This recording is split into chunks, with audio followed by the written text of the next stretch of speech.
दोस्तों, मित्रों, हिंदी उपन्यास और उसकी परंपरा की जब हम बात करते हैं तो बहुत सारे सवाल हमारे दिमाग में आते हैं कि आखिर उपन्यास क्या है और आंचलिकता क्या है।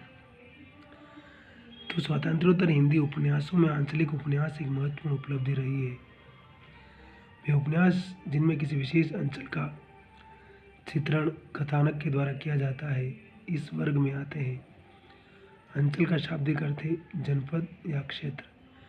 जिन उपन्यासों में किसी विशिष्ट क्षेत्र के जनजीवन का समग्र बिंबात्मक चित्रण होता है, उन्हें आंचलिक उपन्यास कहा जाता है। इन उपन्यासों का मूल उद्देश्य उस क्षेत्र विशेष की सभ्यता, संस्कृति, रहन सहन, रूढ़ियाँ, सामाजिक परंपराएं, लोक जीवन, त्योहार, पर्व, भाषा, बोली, भूगोल, राजनीतिक चेतना एवं आर्थिक कठिनाइयों का चित्रण करना होता है।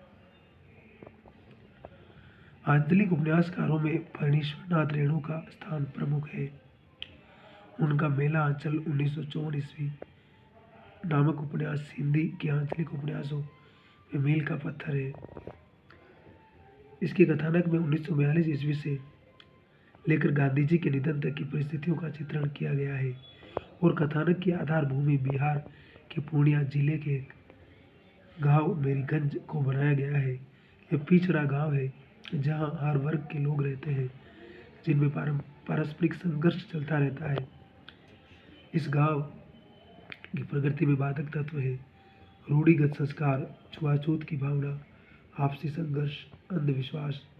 जनता अब अपने इन दुश्मनों को अच्छी तरह पहचानने लगी है, जो आज़ादी मिलते ही खद्दर पहनकर देशभक्ति और जनसेवा का ढोंग करते हुए अपने स्वार्थ की पूर्ति करते हैं। यही इस उपन्यास की मूल चेतना है, जिसका आधार गांधीवादी दर्शन है।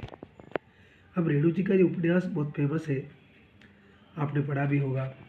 मेरीगंज की कहानी है। प्रशांत एक डॉक्टर बनकर इसमें काम करता है और न जाने कितनी रूढ़िवादिता, न जाने कितनी जातियाँ, उनके आपसी संघर्ष, उन सारी चीज़ों को जब आप पढ़ेंगे तो आपको उस उत्तर भारत के समाज की एक छवि मिलेगी, एक वास्तविकता का पता चलेगा।